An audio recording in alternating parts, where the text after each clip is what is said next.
On the 12th of October, 1944, at precisely 0640 hours, at a railway siding in Yorkshire, England, Vera Hartman emerged from a cattle car into a light English drizzle. Her hands were bound, her body weary from 3 days of arduous transit across the Channel and through the countryside. Around her, approximately 200 German prisoners shuffled into a ragged formation. These men, soldiers of the 352nd Infantry Division, had been captured after weeks of fierce combat in Normandy. They expected the very worst from their British captors. The pervasive propaganda had been explicit. The British Empire, built upon a foundation of colonial brutality, would show no mercy to German prisoners. They were warned of beatings, starvation, and forced labor until death. The broadcasts emanating from Berlin had been crystal clear. It was better to perish fighting than to endure what the British would inflict upon captured soldiers. Vera looked around, searching for the brutality he had been promised. Instead, he observed order. British guards stood in precise formations, their rifles held with practiced correctness, their uniforms immaculate despite the persistent weather. There was no shouting, no disarray, merely quiet, professional military discipline that unsettlingly reminded Vera of German standards, the very standards his shattered division had abandoned during their desperate retreat through France. A British sergeant approached. He was a middle-aged man with a steady gaze, suggesting he had witnessed the full spectrum of war's horrors and remained unfazed by it all. He spoke in German, his accent distinct, but his words perfectly comprehensible. "You will form orderly lines. You will be searched for weapons. You will then receive water and be transported to the camp. Anyone who causes trouble will be disciplined. Anyone who cooperates will be treated correctly." Is this understood? His tone was neither cruel nor particularly kind. It was simply a matter of fact. Soldiers addressing soldiers. Vera found himself nodding before he fully comprehended that he was taking orders from the enemy. The search was thorough, yet devoid of humiliation. Personal effects were meticulously catalogued and stored. Wounded prisoners were promptly separated for immediate medical attention. Then came the water. British soldiers moved along the lines with canteens, offering refreshing drinks to men who, just days prior, had been their adversaries. Vera drank, the water cold and pure, and realized with a disquieting clarity that his first encounter with British captivity directly contradicted every warning he had received. There were no beatings, no starvation, only professional military procedure executed with the calm efficiency that characterized all things British. As trucks arrived to transport them to the camp, Vera overheard 2 British guards conversing in English, a language he partially understood. One remarked, "Poor bastards." The other replied, "Jerry or not, they're soldiers. Treat them accordingly." That phrase, "treat them accordingly," would come to define Vera's subsequent 18 months in British internment, instilling within him uncomfortable truths about the regime he had fought for and the civilization he had been taught to abhor. The system of decency that Britain's prisoner of war camps operated under was built upon principles that skillfully balanced security with fundamental respect for prisoners as human beings. By 1944, Britain held over 400,000 German and Italian prisoners in camps dispersed across England, Scotland, and Wales. The system functioned under clear directives. Prisoners would be treated in accordance with the Geneva Conventions, employed within legal parameters, adequately fed, properly housed, and disciplined firmly yet fairly. This was not a matter of sentiment, it was a calculated policy with several overarching objectives. Security, well-treated prisoners posed fewer problems than abused ones. Intelligence, cooperative prisoners provided valuable information. Diplomacy, proper treatment ensured reciprocal treatment for British POWs in German camps. Morality, Britain was fighting for civilization, which necessitated maintaining civilized standards even toward enemies. The British philosophy underpinning the approach to guarding German prisoners reflected deeply ingrained British military and cultural values concerning proper conduct, even in wartime.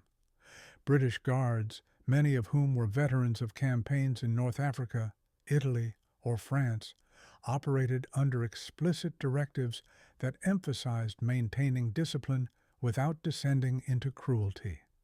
The prevailing cultural expectation was restraint. Superiority was demonstrated not through brutality, but through unwavering composure and strict adherence to established standards. Sergeant Major William Thompson, who oversaw guards at Camp 174 in Lanarkshire, articulated this philosophy. These men were our enemies. They fought for Hitler, killed our mates, bombed our cities. But they're prisoners now, which means they're our responsibility. We don't abuse them because we're not savages. We maintain order through discipline and fairness. That's the British way. We don't need to beat men to show we've beaten them. The barbed wire does that. This restrained approach fostered distinctive camp atmospheres. Guards maintained a professional distance, refraining from fraternization with prisoners, but exhibited professional courtesy. Orders were issued clearly and enforced consistently. Violations of camp rules resulted in disciplinary action, typically confinement or the curtailment of privileges, but never physical abuse. The contrast with Nazi treatment of prisoners was absolute and intentional. Britain was effectively demonstrating that a democratic civilization could uphold moral standards even under the immense pressures of war, serving as a pointed refutation of Nazi claims that democracies were weak and decadent. The arrival experience for German prisoners entering British camps was marked by a profound cognitive dissonance between expectation and reality in those initial days. Vera Hartmann's transport arrived at Camp 174 in Lanarkshire on the 13th of October. The facility housed approximately 2,000 prisoners in wooden barracks, encircled by barbed wire and watchtowers. Though not luxurious, the accommodations were weatherproof, organized, and clean. Processing was systematic. Documentation, medical examinations, assignment to barracks, and a clear explanation of camp rules, all conducted in German by British personnel who had acquired the language or through the assistance of interpreters. The efficiency was impressive and, to some extent, unsettling. Britain had clearly anticipated holding a significant number of German prisoners and had made thorough preparations accordingly. The first meal proved to be an education. Vera had anticipated meager rations. The propaganda had explicitly promised that the British would deliberately starve German prisoners. Instead, dinner was surprisingly adequate. Bread, a hearty stew containing actual meat, tea, and even margarine. It was more food than Vera's unit had received during the final weeks of fighting in Normandy. I couldn't understand it, Vera recalled in a 1987 interview. We'd been told the British would treat us worse than animals. Instead, on the first night, we received more food than we'd seen in weeks, slept in dry barracks with real beds, and weren't beaten or abused. The disconnect between what we'd expected and what we experienced was so profound that some prisoners thought it must be temporary, that the real brutality would begin once we'd been softened up. It never came. The camp rules were posted in German and clearly explained. Work assignments were mandatory unless medically excused. Cooperation was required, defiance would be punished, and escape attempts would be thwarted. Successful escapees would be recaptured. Medical care was provided to all prisoners. Religious services were permitted, and letter writing was allowed under censorship. There was to be no fraternization with guards, and discipline was to be maintained through orderly procedures. The rules were not inherently kind, but they were fair, applied equally to all prisoners without favoritism or arbitrary cruelty. The work program involved assigning German prisoners to various tasks, primarily agricultural labor and reconstruction projects, which was permissible under the Geneva Conventions and beneficial to Britain's war-strained economy. The assignments were practical: harvesting crops, repairing farm buildings, clearing land, and working in forestry. Britain faced severe labor shortages due to millions of men serving in the military. German POWs provided an essential workforce for agriculture and basic construction. The work was demanding but not deliberately cruel. Prisoners labored for 8-hour days, received additional rations for their manual efforts, and were provided with adequate tools and supervision. British farmers who oversaw prisoner work details were instructed to treat them fairly, obtain honest work, but avoid abuse. Oberfeldwebel Hans Schmidt worked on a farm in Kent for 14 months. We harvested crops, repaired fences, helped with livestock, he recounted. The work was hard. I was a clerk before the war, not a farmer, but it wasn't impossible. The British farmer who supervised us was stern, but fair. He showed us how to do tasks properly, expected competent work, and didn't tolerate laziness. But he also brought us tea during breaks and never raised his hand to anyone. It was honest work for honest treatment. This work program fostered unexpected interactions between German prisoners and British civilians. Farmers who initially viewed prisoners with hostility often developed a grudging respect for men who worked diligently and behaved properly. Some prisoners even learned English through daily contact with their supervisors. Occasionally, British civilians would share food or cigarettes, gestures that directly contradicted the German propaganda depicting pervasive British hatred for Germans. The medical care provided to sick and wounded German prisoners offered another stark contradiction to the propaganda. Camp 174's medical facility was staffed by British Army doctors and nurses who treated German patients with the same professional standards applied to British soldiers. Wounded prisoners received surgery, medications, and rehabilitation. Sick prisoners were given proper diagnoses and treatment. The medical care was competent and non-discriminatory. Vera Hartmann developed pneumonia during his first winter in captivity. The British medical officer prescribed sulfa drugs, ordered bed rest, and provided extra rations. A British nurse monitored his recovery, adjusting the treatment as needed. Within 2 weeks, Vera had fully recovered. "They saved my life," Vera stated matter-of-factly. "I would have died from pneumonia without proper medicine. The British gave me antibiotics, professional care, and time to recover. They didn't have to. I was an enemy prisoner, no value to them. But they treated illness as a medical problem requiring a medical solution, not as an opportunity to let prisoners die. That professionalism impressed me deeply." The medical statistics corroborated the systematic care provided. Approximately 80,000 surgical procedures were performed on prisoners between 1944 and 1946. There were just over 5,000 deaths from disease, a mortality rate less than 0.03%, which was lower than the civilian population, attributable to camp sanitation and access to medical care, including antibiotics, pain relief, antimalarials, and vitamins. This medical care also served British interests. Healthy prisoners worked more effectively and caused fewer administrative problems. Crucially, it demonstrated that Britain valued human life, even when that life belonged to an enemy soldier.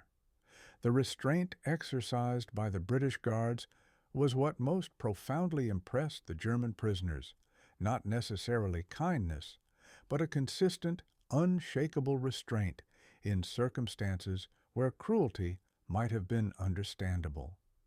British Guards had legitimate reasons to harbor animosity toward German prisoners. Many had lost friends to German weaponry. Some had witnessed the devastation wrought by the London Blitz or other bombing campaigns. They were aware of the horrors contained within concentration camps.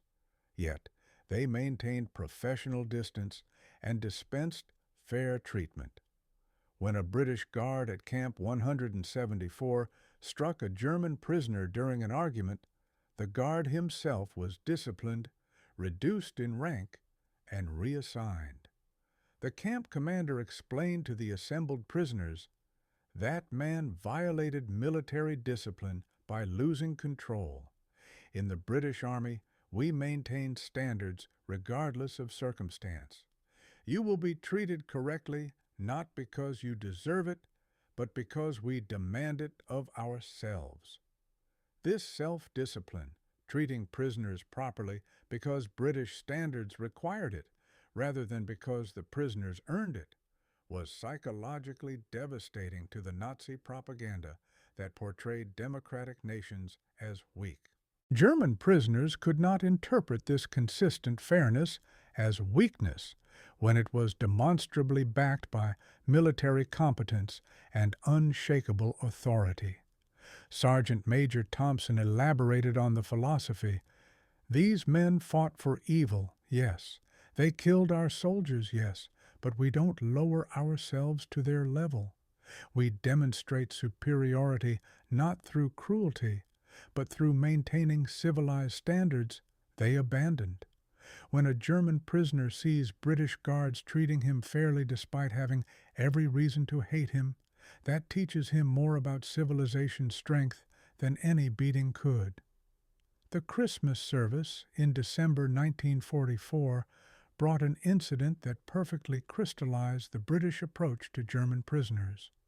Camp authorities permitted the prisoners to organize Christmas services, both Protestant and Catholic.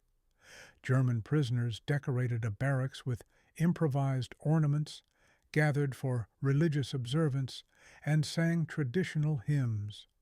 On Christmas Eve, prisoners congregated for a Protestant service, singing Stille Nacht, Silent Night, in German. The carol drifted across the camp in the cold winter air. British guards standing watch outside paused and listened in silence. When the song concluded, several guards quietly applauded. One sergeant entered the barracks afterward and distributed cigarettes and biscuits, a gesture not mandated by regulations, but born of common humanity during the holidays.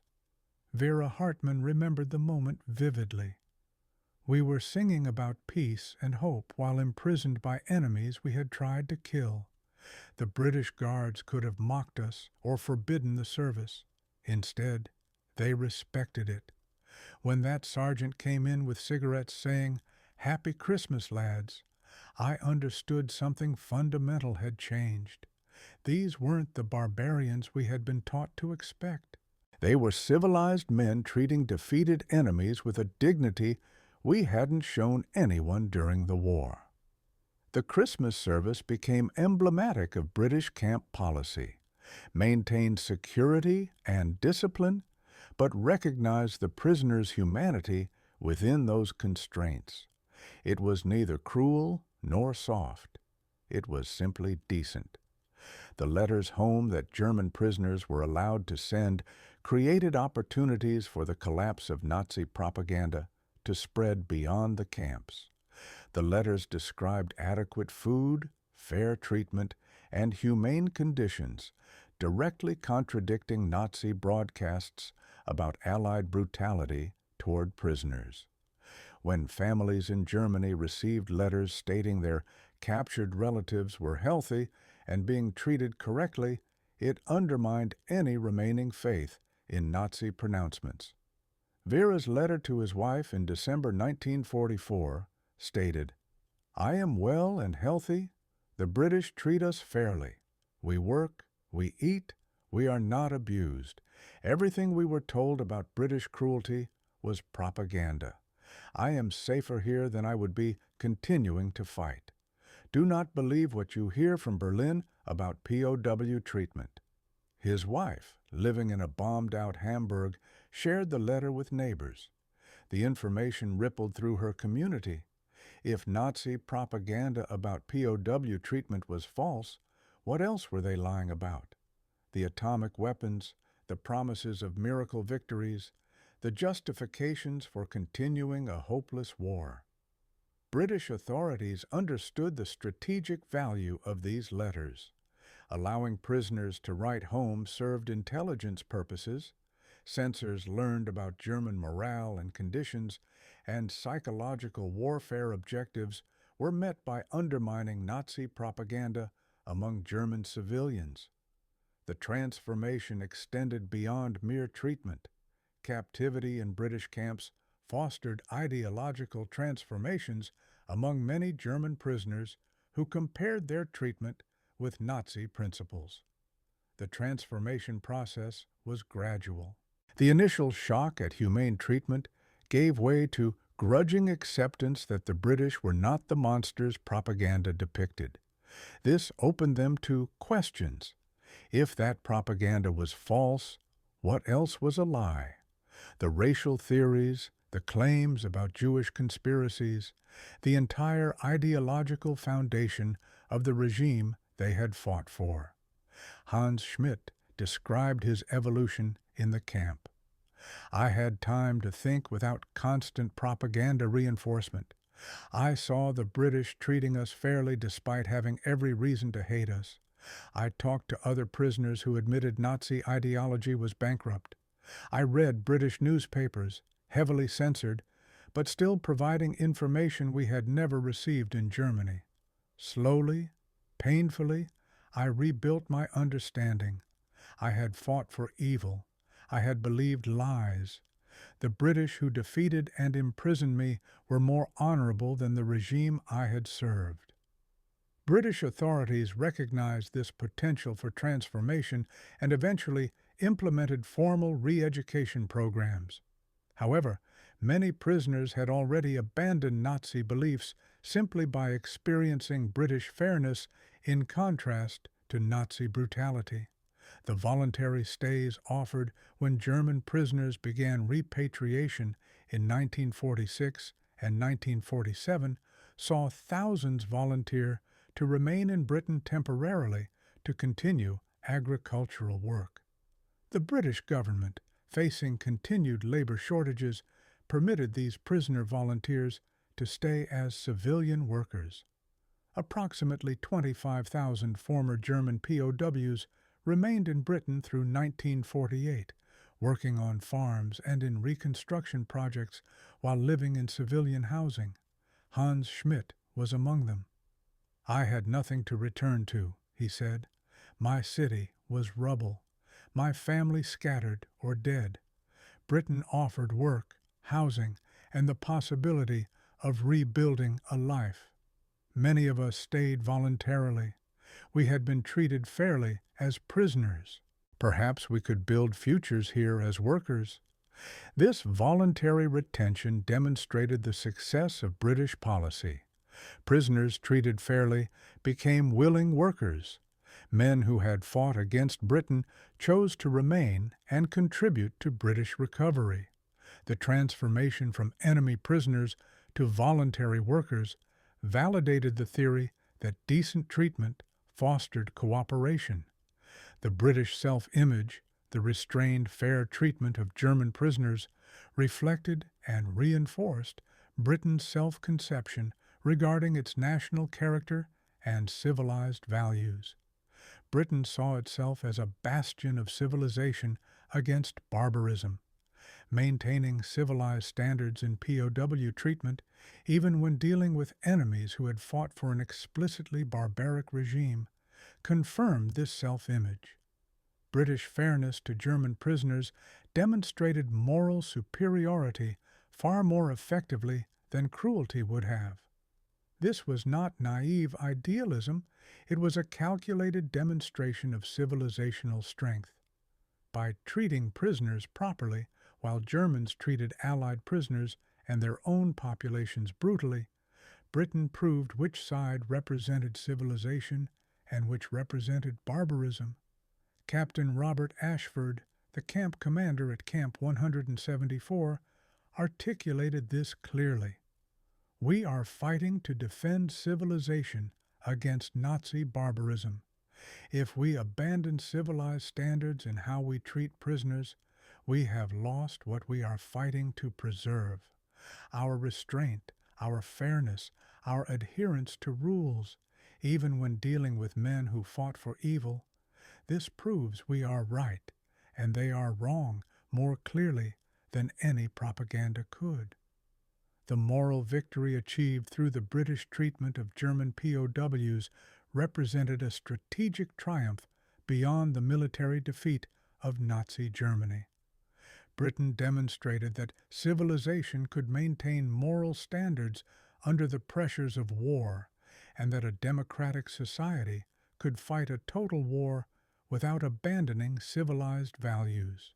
Victors could treat defeated enemies with dignity. These were not signs of weakness, but of strength, especially for the German prisoners who experienced this firsthand. The lesson was undeniable. Britain had defeated them militarily and, crucially, had defeated them morally by showing that civilization meant more than Nazi propaganda had ever comprehended. Sergeant Major Thompson summarized it simply. We beat them fair and square. Then we treated them like soldiers rather than animals. We didn't do it because they deserved it. Most had fought for evil. We did it because maintaining civilized standards, even toward enemies, proves civilization's strength. That's how you win wars properly. Defeat them on the battlefield. Then show them what they were really fighting against by treating them better than their own government ever did. For former German servicemen held as British prisoners of war, the enduring recollection centers on the honorable conduct displayed amidst situations where harshness would have been fully comprehensible. This profound experience left an indelible mark.